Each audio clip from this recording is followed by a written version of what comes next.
भारत में एक और इंफ्रास्ट्रक्चर विकास चल रहा है और साथ ही आत्मनिर्भर भारत अभियान भी चल रहा है, जिसका उद्देश्य है कि हम देश की आवश्यकताओं की पूर्ति देश में निर्मित चीजों से ही कर सकें और इतने तक ही अपने आप को सीमित न रखें बल्कि निर्यात क्षमता को भी बढ़ाएं।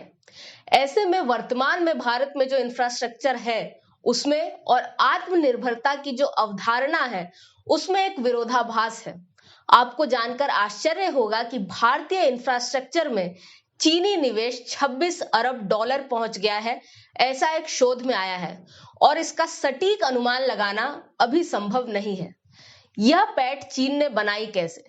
ज्यादातर यह शुरू हुआ 2000 के दशक से और मशीनरी और इक्विपमेंट्स ने इसमें बड़ी भूमिका निभाई, क्योंकि भारत में जो इंफ्रास्ट्रक्चर विकास हुआ उसको बनाने के लिए मशीन हमारे पास नहीं थी जो हमने चीन से खरीदी। ऐसे में विश्व की जो छठी सबसे बड़ी heavy infrastructure equipment machinery company है सानी, उसका भारत में 600 करोड़ रुपए का निवेश हो चुका है और 1000 करोड़ रुपए का और निवेश नियोजित है। इसी प्रकार विश्व की 10वीं सबसे बड़ी infrastructure equipment company LiuGong Bharat में अपना एक प्लांट लगा चुकी है। साथ ही China railway rolling stock corporation, जो कि चीन में रेल और रोड बनाता है, उसने भारत के नागपुर मेट्रो और कोलकाता मेट्रो में कोचेस की आपूर्ति की है। ऐसे अनेक उदाहरण हैं। मैं आपको सिर्फ कुछ समझाकर ये बताना चाहती हूँ कि कैसे चीन ने अपनी पैठ बनाई। अब भारत में जब अहमदाबाद मुंबई बुलेट ट्रेन परियोजना शुरू हो चुकी है, जमीनी स्तर पर काम शुरू हो चुका है, ऐसे में हम चीन को बाहर रखने की चुनौती का सामना कैसे करेंगे, यह एक प्रश्न हो जाता है। हालांकि गलवान घटना के बाद चीन की कई बोलियों को खारिज किया गया, रद्द किया गया, लेकिन फिर भी मशीनरी के मामले में जो भारत की कमी है उसका विकल्प हमें अभी तक नहीं मिल सका है।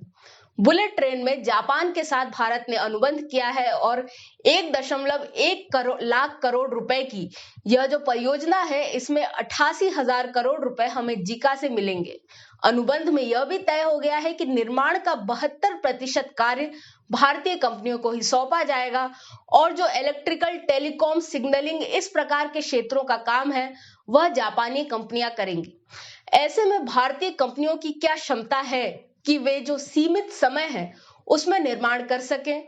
L&T को 237 किलोमीटर का कार्य मिला है, जो कि इस पूरी लाइन का 47% हो जाता है।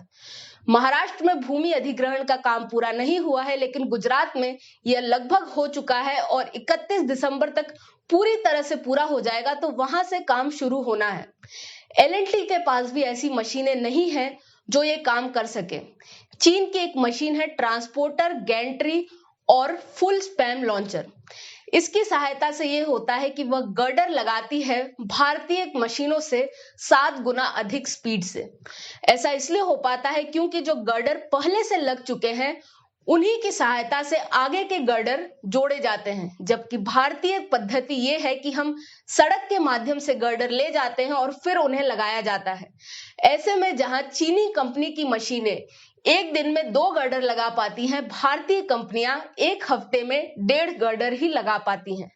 और अब जो इतना बड़ा स्पैन है उसके लिए 30 ऐसी मशीनों की आवश्यकता होगी, जो कि 70 से 80 करोड़ रुपए में चीन से आती थी, लेकिन अब हम चीन से नहीं खरीद रहे हैं और इसके लिए आवश्यकता है कि भारत में ही ऐसी मशीनों का विकास किया जाए, जिसके लिए कई सारे तकनीकी संस्थान इस पर काम कर रहे हैं।